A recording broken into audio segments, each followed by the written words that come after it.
Hello, everyone. Welcome back. What's up, Doc? Session number 9.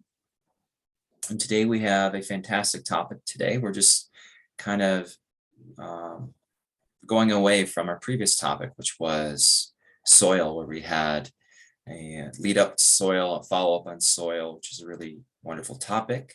So for those who may have missed that, go ahead and take a look back at sessions 7 and 8. Those are wonderful. And today, John and I have a fantastic topic that's a little bit more preparation, right, John? We needed a little bit more preparation for this particular topic. Instead of free-flowing and 100% intuitive and in the present moment, being in that flow state, there was some preparation. And that the wheels turn, my apologies, the wheels to turn, the gears to turn. I think I was trying to combine gears and wheels into one word. I do that periodically. That being said, today's topic is the folly of cause and effect thinking. We go through life with nature. What was that? Deceptive nature. Yeah, the deceptive nature of the folly of cause and effect. And for an introduction onto the topic, this is something came up that John and I had discussed, and a lot of it does come down to establishing control, the deceptive nature of cause and effect, and being deceptive in that it's never any more than just partial. And we'll go into what that means in more detail. And it's good to say that the mind likes to know, doesn't it, John? Yeah, it certainly does. The body likes to feel good and the mind likes to know, Daniel Schmidt would say, and it's a meditation person, and amongst other things. So, yeah, tell me more about the deceptive nature and the folly of the cause and effect thinking. Well, this goes back a ways for me. I mean, I've been deliberating about this probably since I retired. I didn't dare venture into these arenas when I was an active research scientist because it slows you down. Yeah. In science, for me, I mean, I had to be super busy all the time in order not to be distracted by thoughts about what am I actually doing here? I was just busy taking care of the details. Working in something like environmental biophysics can keep you plenty busy, because you're dealing in the mixture of biology and environmental sciences and physics and chemistry and engineering and fluid flow and soils and physiology and meteorology. And so you had plenty of chance to be super busy and not sideline on something like this. Yeah, that makes sense. And the key to that pursuit, and I think it's typical of science endeavors in general, the key is the quantification. We want to quantify our descriptions. We want to put numbers on things. It's not enough to have words associated with phenomena. You have to have numbers on it so that you can compute things. Words, you seem to have to mostly remember them. I mean, and because the context keeps shifting on you. And the quantification fixes the context for you. The context is mathematical. And so you have to follow all the rules of mathematics. So it fixes the context. So that way it's easier to convey what one person, the consistencies one person finds to another. But we're always looking for key variables. We're always looking for the silver bullet. We always really want one variable. We want to know that if I create some cause if I do something, one thing is going to happen.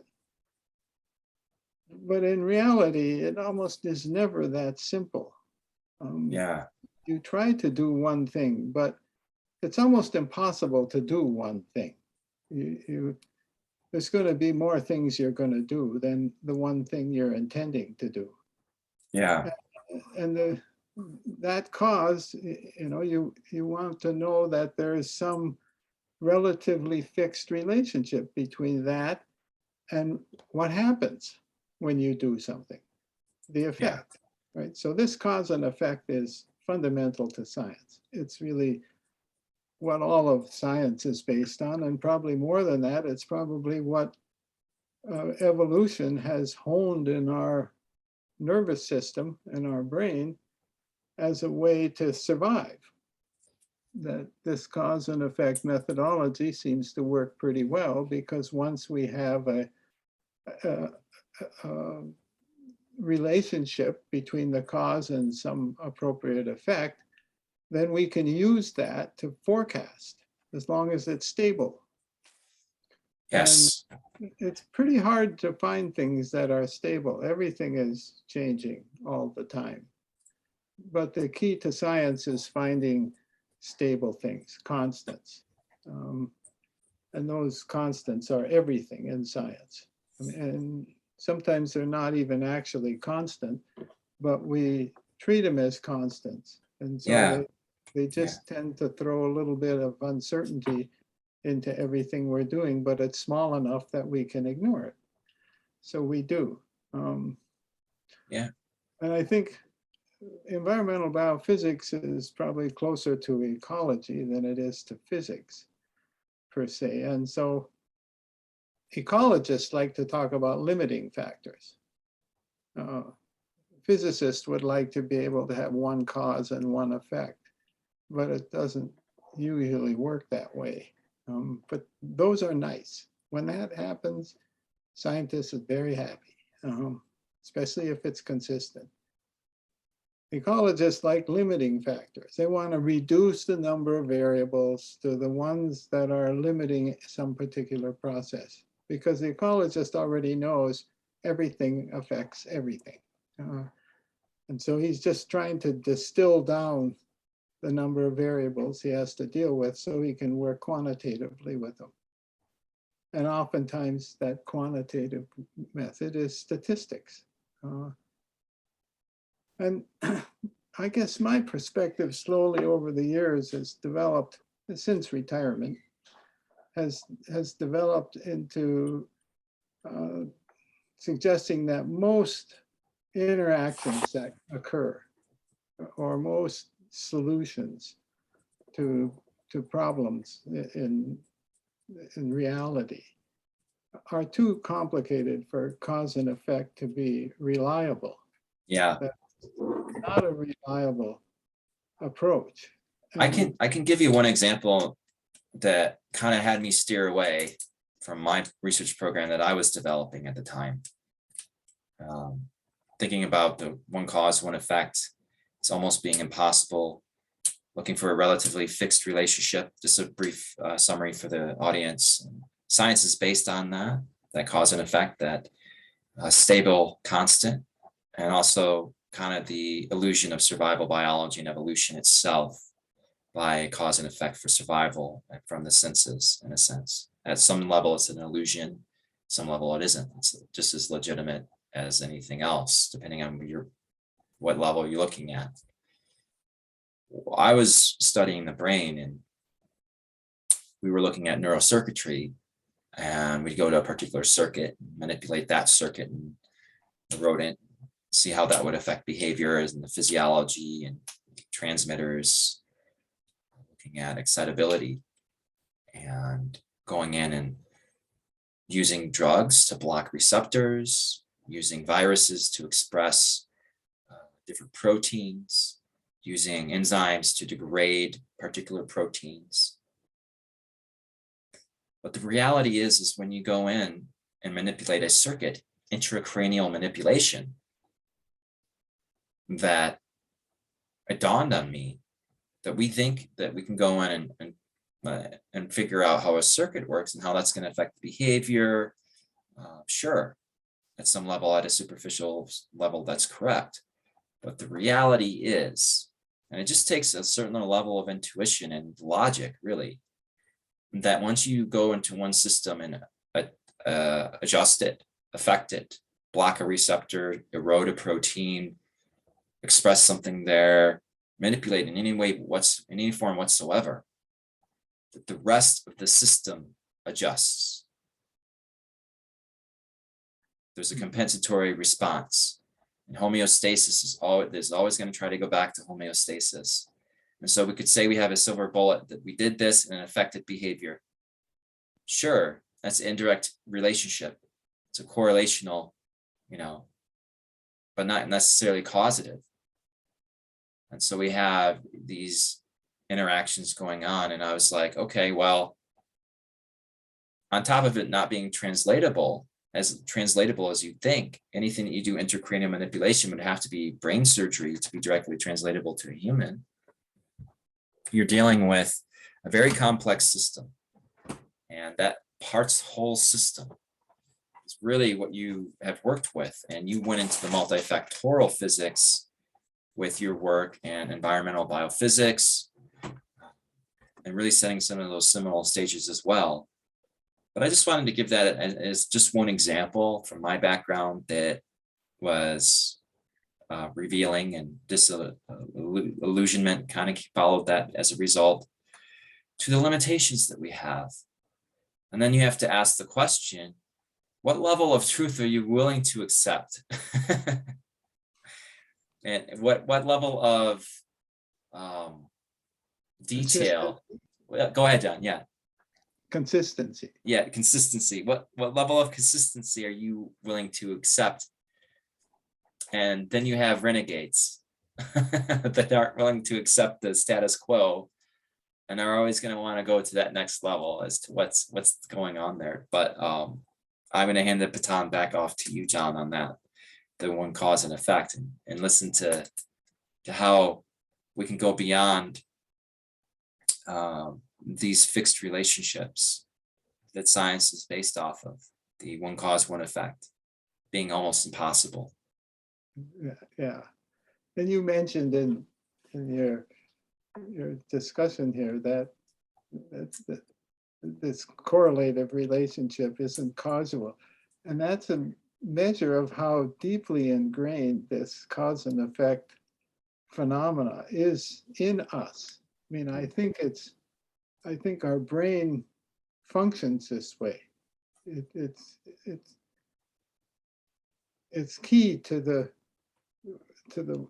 way that it processes from our senses and then confirms strategies for behavior so that we have a better chance of survival. And we've basically extended it into science. I mean, I think we human creatures are basically imitators. We're tremendous imitators of what we observe one way or another with one sense or another sense. Yeah, especially science. Yeah, we're copycats. And certainly science is that way. Science, we're imitators in science. I mean, where do we get our new ideas about things in science? We get them by a device that is capable of doing a new kind of measurement. And then suddenly we realize, hey, there's a whole world there that we didn't know about until we could do this measurement, like the microscope or the telescope. I mean, those are primitive versions, but it's clear that it just goes on and on and on. I mean, one of the best patterns we have of all the science we've been doing over the last 400 years, and maybe over the last 2,000-3,000 years, is patterns, generalized patterns of things. That patterns are powerful. I mean, and we can extract patterns as exceedingly valuable from our observations.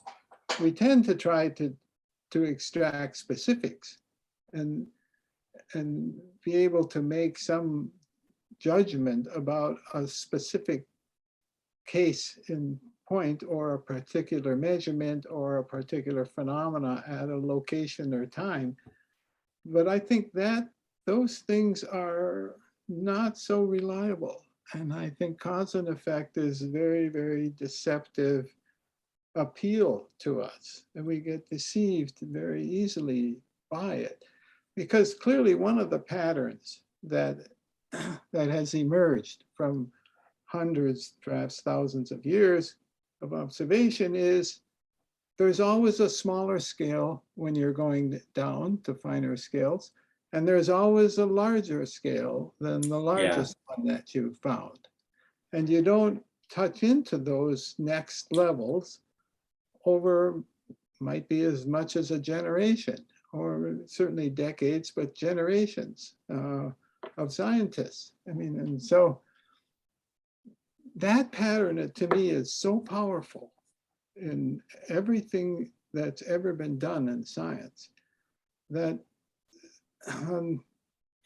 it doesn't really make sense to try and implement or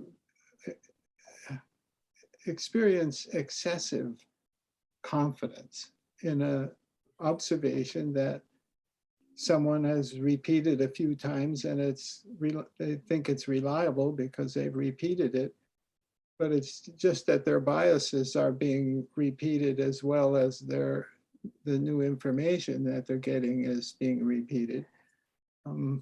Yeah. And there's bound to be a whole lot of variables here that you don't know anything about. Yeah. And I did And just to put it, yeah. sometimes you know something about them.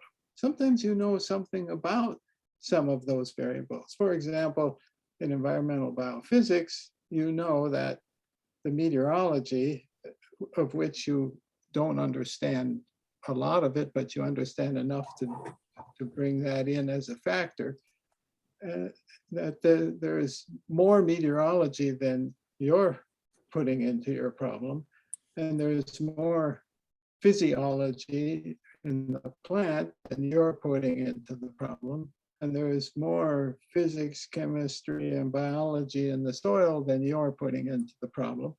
And Yeah. so an environmental biophysicist naturally does the science they do with a lot of humility, because these other fields have already discovered a lot of phenomena that's too much detail for you to use and be able to comprehend enough of a picture of this whole system to be meaningful, all right? Yeah. To be able to make some assessment of what it means to you and what you might do to it and what the consequences might be. So these interdisciplinary fields, you tend to find people who are much more circumspect about how much confidence they have in what they're doing. You get into a specific discipline, like the discipline of soil physics, and they have great confidence in what they're doing and how they're doing it. But it's also, they have a great blind spot, because all of the other disciplines that impinge on what they're observing in their system, they don't know anything about. And not knowing anything about it is this big blind spot, but it tends to give people confidence because they know a lot about one thing. Yeah. So this is the deception that cause and effect brings to us as a science community. It's largely a deception because there's so much more than we are ever looking at in any science experiment that we do. And I was always floored in my first courses I took in electronics. And you start to deal with circuit theory. And you put a bunch of components into this circuit. And this was at the time of analog computers instead of digital computers. So you didn't do this in a software program. You did this by soldering wires together and soldering components together, and then looking at the behavior of the system. And what was interesting about that system, and most educational to me, was nothing worked in that until the whole system was complete. So you had to have all the components in there. All of the components had to be working right. All the components had to be connected correctly together. And then you could turn it on, put power to the thing, and out would come the signal that you're looking for. And that's significant because you believe that's how it normally works, that all components have to come together to appropriately be balanced, the whole whole system. And that And anything you did to any single part of that system, no matter how small it was, nothing in that system worked. And so the problem you always have is that a cause is also an effect, and an effect is also a cause. And this iterative sort of nature to cause and effect is deceptive because we don't usually think about it that way. Bidirectional relationship. Yeah, that I do something that I want to be considered as a cause, but there's all kinds of other causes going on, not to mention the least of which is what's going on inside of me. And how good observer am I today? Am I even observing the phenomena that's there for me to observe? And I think that's a really key distinction too, is as we like to bridge spirituality and science as well. They're not inseparable. In fact, they're inseparable in many ways. We talk about bridging, crossing the aisle necessarily as we have that quest and thirst for truth. But when we're talking about wholeness, this wholeness perspective isn't just a cause and effect or an effect and a cause, but it's an essential fabric of everything that exists, including what we're looking for at an individual level. If we have one part that's out of balance, then the rest of the part is going to compensatorily be out of balance as well to a certain extent. And you can look at it as addiction with drug-induced neuroplasticity of the brain, whatever that may be. You can look at it from a biophysics perspective. And you can also look at it at a personal spiritual level, where that wholeness, we're searching for wholeness at a very fundamental level, that it leads to where the parts who are working together in synchrony is greater than the sum of the parts. So that wholeness is greater than the sum of the parts. We've heard that, right? That wholeness is greater than the sum of the parts. Yeah. But what we're saying here is that one of the parts goes out, you don't have wholeness. Right? Well, you might have wholeness of a different system. Of a different system. Yeah. So just to boil it down to kind of give a different spin, I guess you could say. But yeah, it's fine to bring that in there for the audience as well. Yeah. That to me, the crowning blow of suspicion that haunts cause and effect for me is this notion of parts forming collectives, which themselves are parts in higher collectives. And I struggled with this for years, trying to piece together a coherent picture in my own mind without reading, because generally I find that as soon as I read something, I start working from what I learned instead of working from my intuitive connection to the reality that I live in. Yeah, that's a really important point, that intuitive connection to the reality you live in, right?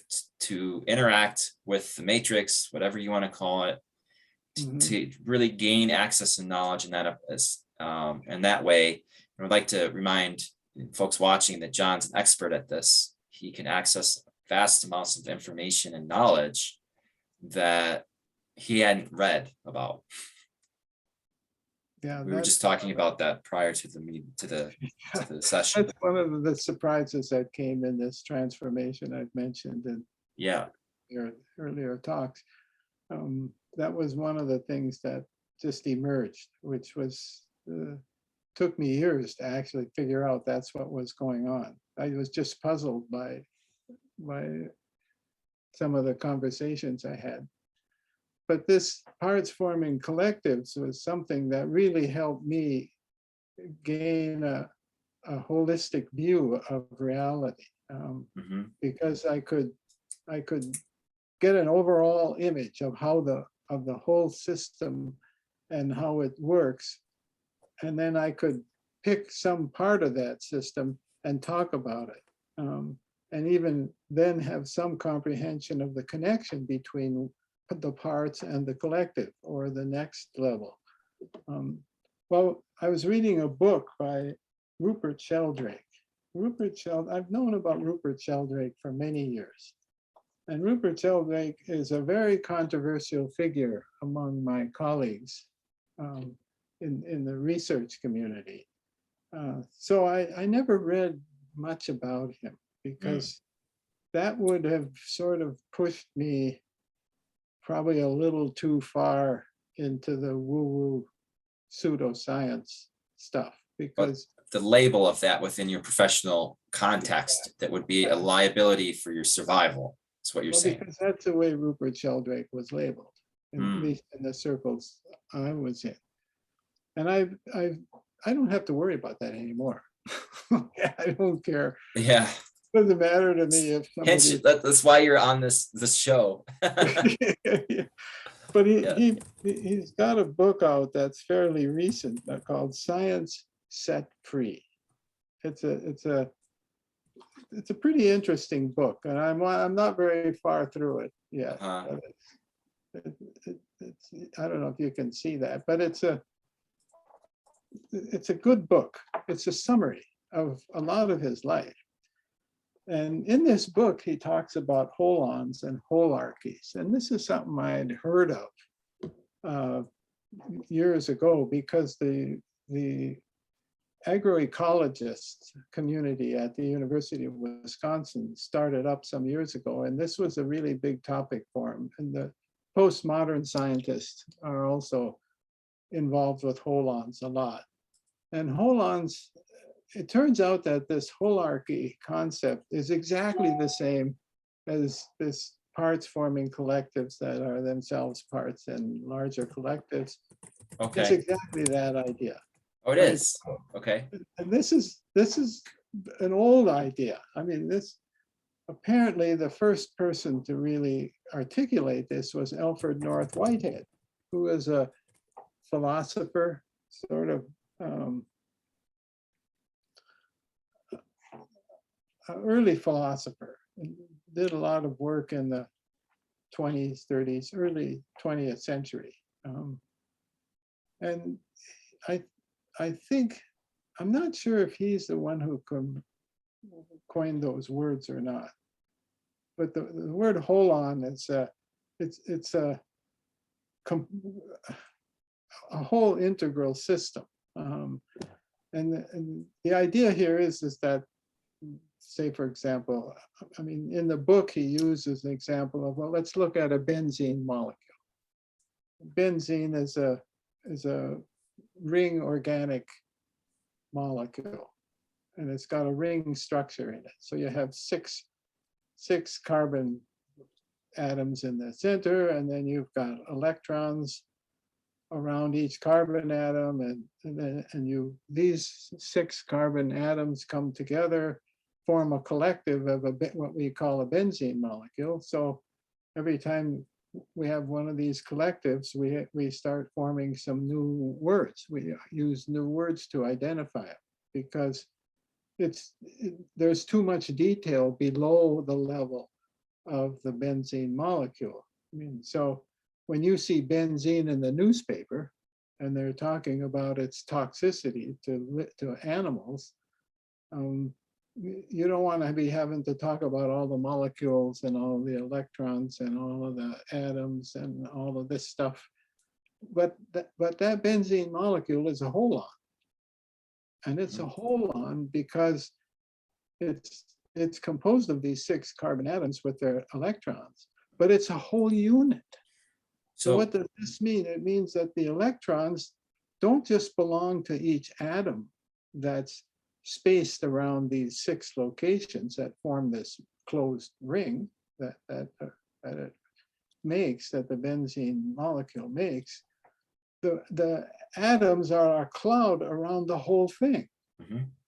And so the presence of the other atoms next to it, next to one atom, through the bonding, changes the behavior of those atoms, and it changes the behavior of the atoms when they're in the molecule of that. So with this thing, there's a huge, what's the cause and effect? You want to look at this and try to decide what's causing what and what's an effect. And it's, you can't do that in this holarchy system, because that's one level of the holarchy, Yeah. from atoms to a molecule. But these molecules, you put them together in a solution and they start mixing with a whole bunch of other ones, and atoms start sharing Yeah. to the human body, and you start adding carboxylase groups to this one, and you add a alcohol group to another one, or a sugar group to this one, and then the mix and match of all the pieces here just becomes mind-blowing to even begin to imagine how complex this is. But the reality is organized from the top down. Yeah. The top down. And so all of this is happening simultaneously everywhere. Yep. Right? So the complexity of this thing is unbounded to me, Yep. absolutely unbounded. So And so the deception, to me, the damage that's done in science with this deception of cause and effect, and our supposed understanding, is that when we discover something new, right, we find a phenomena that's different from what we've seen before. We've never seen this particular result before. And so then we start to do some experiments on it with the things that we do know, the tools that we yeah. do know. And then if we discover something where we have the cause and its effect, which is our new discovery, then we start building on that new effect. That becomes a new cause to do another effect. And there's no end to this. But we assume, we often just really very comfortably assume, well, let's go ahead and implement this in the natural environment. All right, right? I mean, we think we know how this thing behaves. We think we know what these reactions are going to be. So then we go and take this thing into the natural environment, something like a chemical like 2,4-D. So this is a pesticide. So you take this thing into the environment. There's lots of other examples I could use. Yeah. And you don't see any immediate catastrophic effects. You don't see any acute damage or anything. So you say, well, then let's just keep using it until we do see that. And by the time you do see that, you realize you've created a problem you can't solve, right? The only solution to pollution is to stop it. Quit doing it. Stop it at the source. That's the only solution. Once that stuff disperses into the groundwater, disperses into the atmosphere, gets absorbed by leaves everywhere, bodies, animals everywhere, the whole system becomes contaminated with it. There's nothing we humans can do about it. Well, So hopeless to well, deal with it we that may, we don't even think about it anymore. but there may be some technology that come down with that, that may assist beyond the capabilities at the level in which caused the problem. And I just want to go back just briefly about Rupert Sheldrake. And discuss briefly the morphic field theory, right? That's what they call it, the morphic field theory. That's one of Is that the, one of the theories? Because the morphic fields are the self-organizing whole. yeah. Um, That's one of the perspectives I think that he's most famous for. yeah, and I was interested in him a few years ago because of I started viewing things as waves. Mhm. And then a lot of these things, we have that wave particle dynamic we've talked about. But in reality, these theories are really suggesting a scalar scenario of reality manifestation from top down. And You I should think, define scalar. yeah, what was that? You should define scalar. That would take a while, exactly. Yeah. It's not an easy concept. Yeah, so defining scalar is not very easy, but it can be from, from a different perspective as well. So Well, you we think have these terminologies and we have these sects of science, and defining scalar, defining morphic field, defining wave, defining manifestation, defining creational science, everything from sound and vibration to light to sacred geometry to physical manifestation. There are resources out there that do go through those processes, but you find those resources that resonate with you. That's your own personal truth. But when we don't have that wholeness and we have that cause and effect, and we don't take those parts into consideration, that there's more than one effect, there's more than one cause, and that this is a collective from the parts that makes another greater collective, we can get an amplification of a mistake very quickly in an environment. And by that stepping up or stepping down, then you're really dealing with a very complex problem where you introduced one particular factor because it had a particular effect without taking into consideration the wholeness. You have a cause and an effect that's a cause, scaled up and amplified through the ecological system, such as introducing a fertilizer, for example. And now you have a scenario where the consciousness in which that problem had emerged does not have the capability to solve the problem it had created. That's right. And so we are basically in that scenario across the board in Yes. many areas. And we talked about that with soil. We talked about that with scientific, infrastructure here and there. But it's okay, it's okay to ruffle feathers. And I just want the audience to know that we're just having a conversation. We don't attach to a particular polarity or a particular viewpoint because we're not separate from a particular view. And I don't hold particular beliefs, but I do like to ruffle feathers and get thought-provoking questions to be asked. And I just wanted to throw that out there as well for the audience to know. We have On that an topic. interesting case for Okay. what you're talking about here in Wisconsin, Okay. because we had a Air Force base right close to the city, in the city, basically.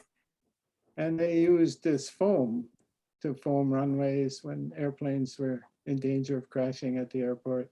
And the Wisconsin State Supreme Court just ruled that the Wisconsin Department of Natural Resources doesn't have the right to limit the concentration of PFOS. These are FOS family- being what? PFOS being a family of what they call forever chemicals. Okay. They're carcinogenic. They're the most dangerous chemicals to humans and animals in general. And the EPA has just determined that it's not safe at any concentration. And in the past, as a default, they picked 70 parts per trillion. as the concentration. Oh man, it's And nasty then, stuff. yeah, it's parts per trillion. So it's Oh boy. now they have found, as they've studied it more and more and more, that they now say that it needs to be less than 0.004 parts per trillion. Okay, so it's what, 1,000 or 10,000 times more dangerous than they thought at the previous level they set. Basically, it's the resolution of the measurement of that particular chemical. And Yeah. even at that concentration, it still has damaging effects. And so the question is, well, what do we do now when we have this chemical that's ubiquitous in our environment? They're super dangerous chemicals. You don't want them in your water. You don't want them in your environment, but they're already there in spades. They're already there. And the courts, right, can't even let the agencies chartered with setting up the criteria to do their job, because it's going to interfere so much with the functioning of water treatment, with the functioning of airports, with the electrical industry, with these things are all over the place. These chemicals are all over the place. And so PFOS is just a collective term for a whole family of chemicals that are called forever chemicals. And this is where cause and effect has got us, to me. If I look at this cause and effect thing, and it's not that cause and effect is intrinsically a flawed concept. I don't think it is. Okay, that's important. I think that Yeah, that's an important thing to humans, mention. That it's not intrinsically a flawed concept for the audience. They need to know that. I don't think it is, because I think it's too endemic to us and our functioning for Okay. that to be true. Okay, good. Good to know. But what we're doing is we are using a crippled form of cause and effect to make judgments that move new discoveries and new inventions into the global environment prematurely, because we allow ourselves to think about what we understand and not about what we do not understand. So we humans have a major blind spot, and that is we don't know what we don't know, right? What we do not know is a huge unknown with no information at all. So what do we do with human hubris? What do we do when we're not humble and when we're arrogant about what we're doing? Well, we assume that if we don't know anything about it, it doesn't matter, right? I mean, if there's no knowledge known about this thing, there's another term for that, it John. factored into anything, right? It doesn't get considered by the lawmakers. It doesn't get considered by the scientists. It doesn't get considered by anybody. That's right? There's nothing known about it. But so this is a place where we make this universal assumption. Science is built on assumptions. There's more assumptions in science than there are conclusions. And there always will be. okay. It's fundamental to logic and reason. And so we're happy to make this universal assumption and proceed ahead until it's pretty evident we're killing ourselves one step at a time. And we're killing a lot of other things along with us. So these assumptions, there's other words you could use, and they're not very flattering, right? Like ignorance and arrogance. to not taking into consideration the magnitude of the consequences of your actions. Yes. And a lot of time, we've seen this in the past with science not respecting the magnitude of the technology that they are utilizing. And I think I've used this with you way back in the day, and it's not the most beautiful picture, but it was the idea of having giving a monkey a machine gun, Yeah. right? Yeah. Yeah. Have Yeah. fun with it. Try to figure it out. When you beat a rock with it, that it opens up nuts for you and you can utilize it, and it's shiny and it gives you status in your pack type thing. But you don't know that it actually can shoot bullets scenario, right? Yeah. Yeah. Uh, just Kill fun. you and all your friends. It's you and all your friends, and it just goes off. And but at some level, there's a higher technology involved too, right? So at some level, something made the machine gun, something presented this technology, that it's there at a particular reason, it's a molecular structure, it has a purpose, but it's that relationship again. Yeah.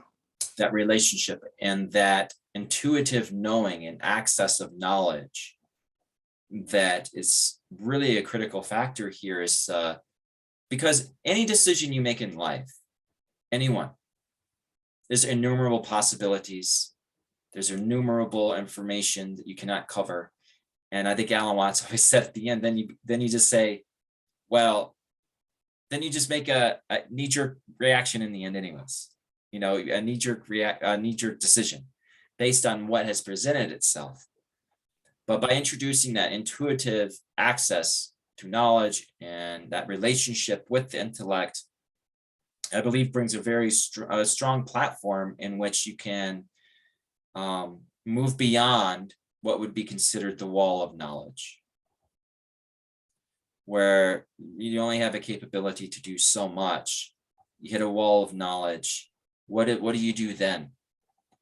And how much can a scientist, in other words, how much can a scientist really know to make the appropriate decisions, to move, let's take it at the other token, to move forward with science? If we take this into consideration, how does one move forward in science by utilizing a cause and effect in a way that's more holistic? That's another question to ask. How do we move forward from here? Yeah, and I think there is a separation of responsibilities in our culture. Okay. On this line, in that the scientist is rarely ever the one who implements anything that they discover. What usually happens is it's implemented by a corporate entity of some kind, or brilliant distinction, John. Thank you for bringing that up. Government agencies get involved and trained in this process, but that process can go to completion very prematurely. The science should have some idea of the consequences. There should be a systematic study of the consequences of this in multiple disciplines, right? And if before we even think about implementing these things in the environment. I mean, there's all kinds of lab experiments you can do that determine a lot of the consequences you're likely to encounter if you introduce this into the environment, because there's many disciplines that know a lot of things about a lot of components of the environment. So it would take years of activity and much more in the line of resources to determine if something is safe to implement than to do it the way we do now. Yeah. Now you just go ahead and do it, and then if there's bad consequences, you externalize them. Right? The company that does this, if it's egregious, and you can clearly demonstrate that they weren't just ignorant, they actually knew bad things would happen because of their own research and went ahead anyway. If you can't prove that, you can't prosecute them. I mean, you can't prosecute them for not knowing something that no humans knew. So the best arrangement for a relationship between a scientist and a corporate entity is for the scientist to make the discovery and then stop, because then the corporation isn't legally liable for all the damage it generates because nobody knew. So this, you don't want this, if you're a corporation, you don't want the scientists to keep exploring and saying, hey, wait a minute, this was not a good idea. We shouldn't do this after they've invested $100 million in trying to implement something. So Plenty of examples that has occurred. I'm sure the audience is aware of that. yeah, and so it occurs in the government level as well, where a government agency whose head isn't even a scientist, for example, can be regulating the results of scientific research and the use in the public arena. But they aren't even a scientist themselves, don't understand how it works. And sometimes they don't even pay any attention to their advisory committee, which is a group of scientists who are guiding them on how to do the regulations. So Yeah. the system becomes impossible to actually implement in any way but the way we've done it. So we've basically doomed ourselves here now with all of these toxic chemicals and things that are in our environment, and we aren't going to get them out. Nature will remove some of them, but there's a few of them. We haven't found any natural processes that they remove them. They just sit there and sit there and sit there for decades and decades, Well, and they don't change. I think the science of having a, like, I always try to find like little plugs, when we hit these negative outcome scenarios, because find some solutions, because this quote unquote negative is just a reality. It's not necessarily polar, but it's not ideal. Well, maybe one of the things we need to really start thinking about is, we always talk about the evolution of consciousness within the scientists to solve advanced problems such as these. And you'll need really some advanced teams and some advanced resources and teams, very smart people who think outside the box to try to address some of these issues. And that's a possibility, but are we even prioritizing solving these problems at all, John? It doesn't look like it. So we have to prioritize solving the problem first to know what the possibilities are. Mm-hmm.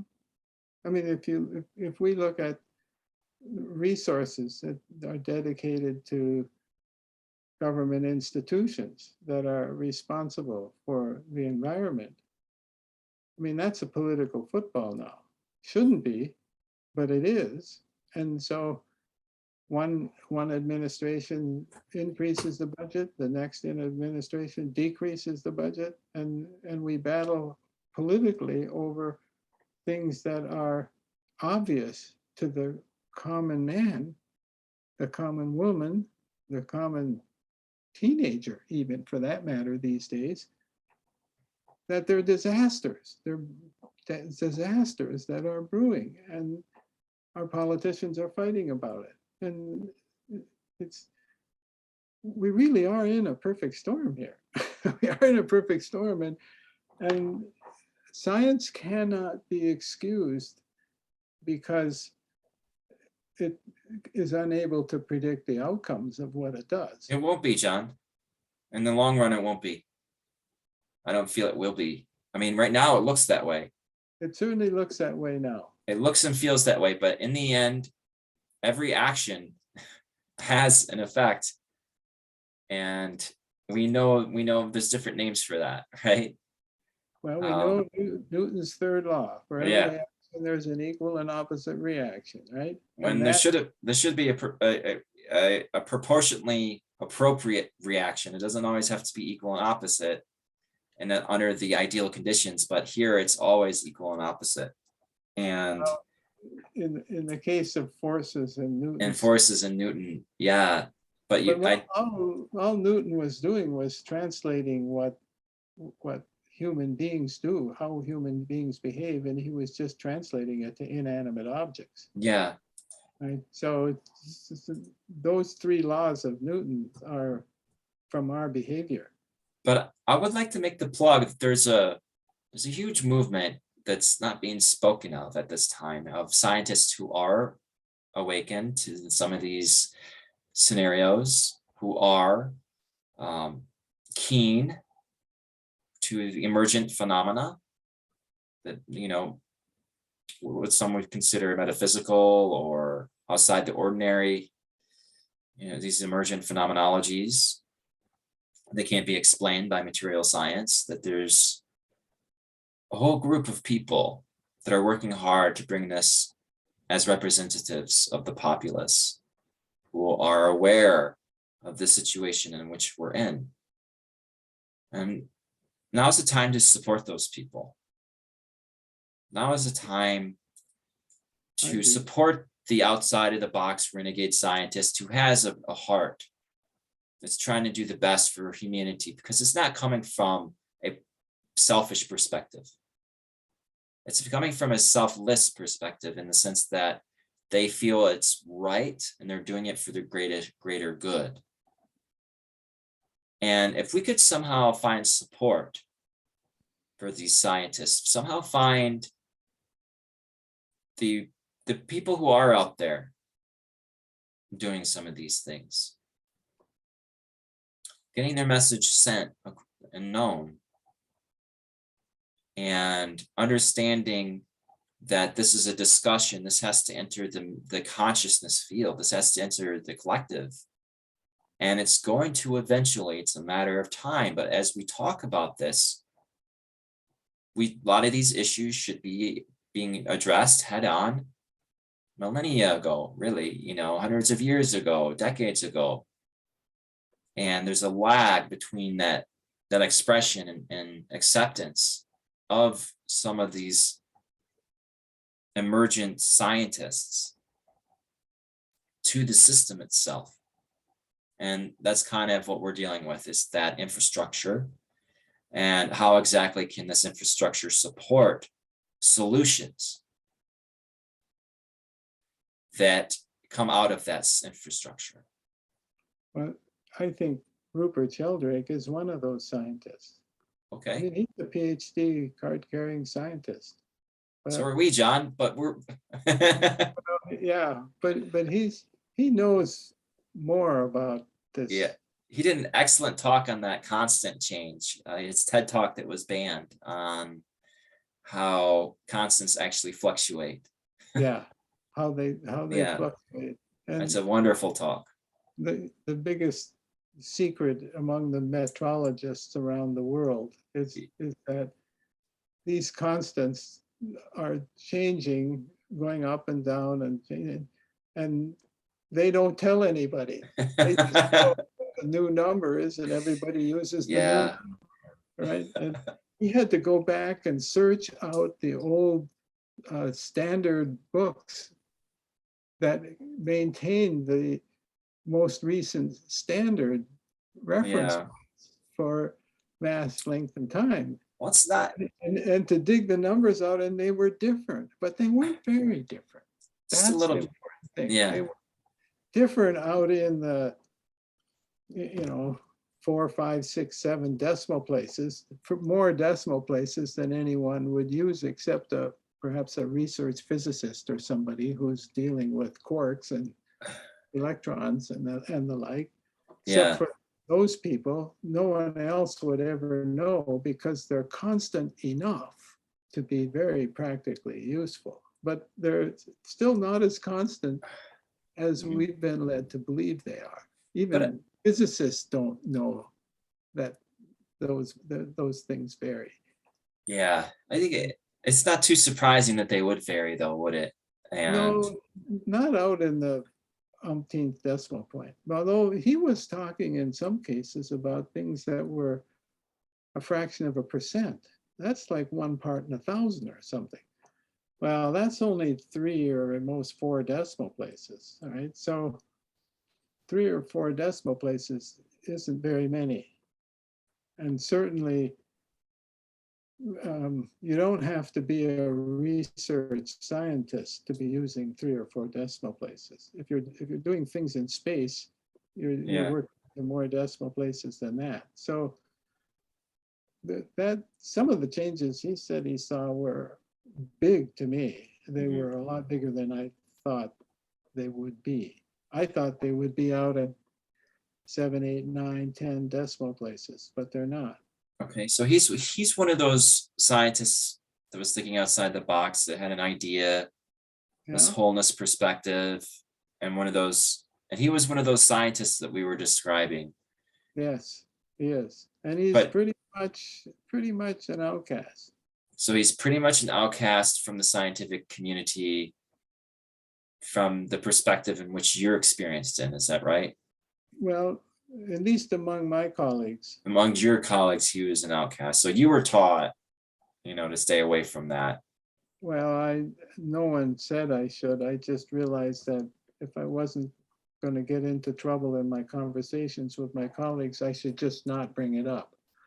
Yeah, and I think that's much more common than we think, that we Yeah, feel that, and a lot of times you feel like you're on an island, yeah. but there's a bunch more that are just not saying anything. So if we could come back to our topic on the deception of cause and effect thinking for the audience today, is there a way to summarize Well, your is there message any for them? way out of this? Is there any way out Is of there this? any way? I mean, because it's one thing to just be critical. I mean, and that's That's a easy. politician's trick. It's Yeah. right. Yeah, it's easy to be critical of anything, and I'm being critical of cause and effect, and that's easy. It's easy to do, and any scientist could do it if he was motivated to do it. But I think that there's some reasons we do it. I think one is the illusion of control, and we really don't have much control. We really, I Illusion of think that control. Yeah. if we accept how little control we have, for a lot of people, there's going to be a lot of fear. And I Okay. think in our globally now, the fear level seems to be higher than it's ever been in my life. And I think one of the reasons there's so much fear is because it's not clear what information is useful and what information is not. Discernment. What information is true information and what's misinformation. And once that happens, then now there's loss of control and there's fear. And so this, I think that there are some ways that we can go at this. And one of them is to introduce in our science circles this notion of top-down organization, that this whole-on concept and holarchy concept, we are not at the top of that holarchy. We are in the middle of that holarchy, right? And there's much, much more of it that goes beyond our capacities. And I just think this may be a bit of philosophy, but I think it should work its way into science. I think it should be in our curricula. I think it's topics that we should be talking about in our conferences. I think it would help us to address interdisciplinary studies in a more realistic way, instead of just getting 5 people together from 5 different disciplines, having them each do their thing, and then hoping it all comes together. Yeah. Which is kind of what happens now. And finding, genuinely trying to find ways to integrate across these disciplines. Basically what we need some disciplines that are interdisciplinary. So we have to establish some boundaries between disciplines. And then we have to start a department or something that deals with that boundary. and start to break down some of these boundaries, because the little exposure I've had to that in a 50-year career tells me that there's brand new science on the boundaries. The boundaries it's not easy to cross those boundaries and get them to evaporate. And Yeah. it's when you do that, it's a whole new endeavor, whole new scientific research endeavor, and a lot of new understandings and new Hmm. concepts will emerge from that process. But we aren't doing anything with any of these possibilities. It seems as though there's even resistance to recognizing that we're not at the top of the hierarchy. Yeah. That's That hard to accept for some people. it is, and it's not hard for me to accept. No, it's pretty obvious to Anymore, some. I Yeah. should say anymore. All right. I But would when have, you're in the throes of it, your livelihood, your conceptual basis, things you've been working on your whole life, your truth. well, some of these ideas are surprisingly old. Yeah. This idea of the universe behaving more like an organism than a mechanical clockwork system is old. I mean, certainly it's more than 100, at least 100 years old. I mean, because, and Rupert Sheldrake talks some about that, about some of the people who had these ideas back in the early 20th century.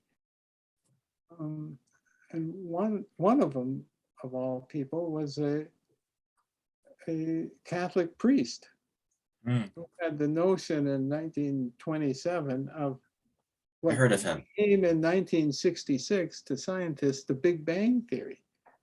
That Hmm. didn't come from science. That came from a theologian, a priest. What was his Okay, name? I guess it doesn't matter, but his name is Georges Lemaitre, Lemaitre, Lemaitre, or huh. Lemaitre.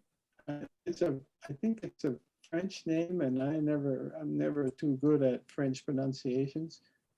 But he in 1927, he proposed the idea that the universe started as a sort of an exploding golden egg, or something like this. The metaphor of an exploding egg, Okay. right? And that's just like the Big Bang Theory. The Yeah. difference is you have, how big is an egg? Well, it depends on the egg. And so it's, I think that's a beautiful some of these example. concepts Yeah. were around long before science caught up with them. I think that's another beautiful example is why crossing the aisle and bridging the gap from compartmentalization, where the scientists can communicate with theologians, where there's that crosstalk, that cross fertilization that you're talking about, where the implementation of that more of a holistic perspective will facilitate discovery and progress and solutions.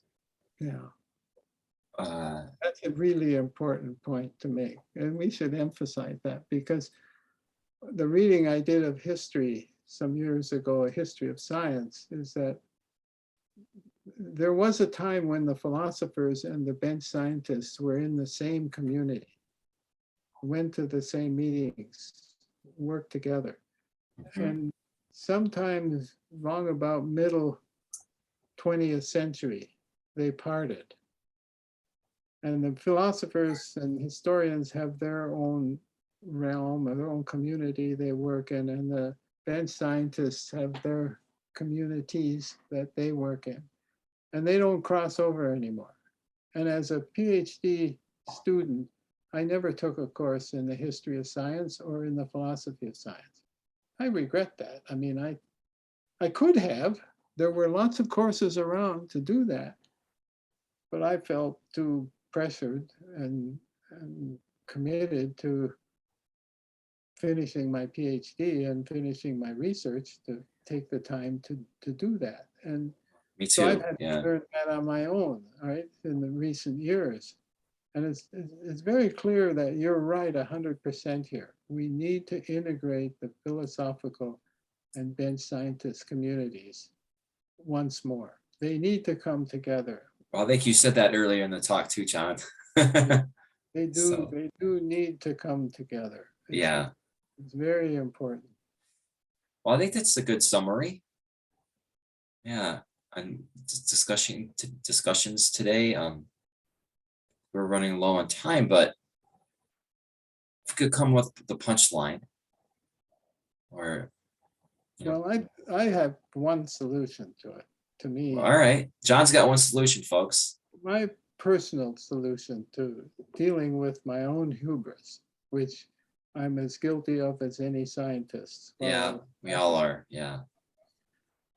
Is that it's very important for scientists to be open to mystery, to the fact that mystery may be an endemic characteristic of reality, that we will never resolve all the mysteries, ever, never. It's going to go to infinity. It's going to go to infinity on the big end. It's going to go to infinity on the little end. It's going to go to infinity in both directions. And ultimately, for me, the realization of that is that the only two absolute reference points we have is 0 and infinity. Mm. And so we shouldn't be trying to get to the ultimate particle or get to the ultimate universe or biverse or multiverse, right? And we can keep exploring, that's fine, but we have to also recognize that we have to maintain this environment that we exist in here. Our own global environment, we need to maintain this, and it needs to be a very high priority for us, not an afterthought. So more of a guardianship perspective, isn't it? yes, yes. That a responsibility of maintaining the presence. Yeah, well, how did it go that we need to be tenders of the garden, right? Tenders of the garden. And I think that's instead of a self-destructing the garden. And that's a wonderful way to end the deception of cause and effect, the folly of cause and effect today. That scientific endeavors should be taking into consideration that one of the roles for them and all interactions with that as tenders of the garden, and that with that perspective, understanding the multi-dimensionality, multidisciplinary, the multiple cause and effects from a single factor would more easily be taken into consideration from the perspective of being a tender of the garden. Okay, well, we'll leave it at that. Look forward to our next session. Thank you so much for the audience for your attention and your interest. Again, if you have any specific questions, reach out, and we will be coming back with another session rather shortly. And until then, apply in your life how you may be a tender to the garden and what that role is specifically for you. We'll talk next week. Bye-bye. Bye.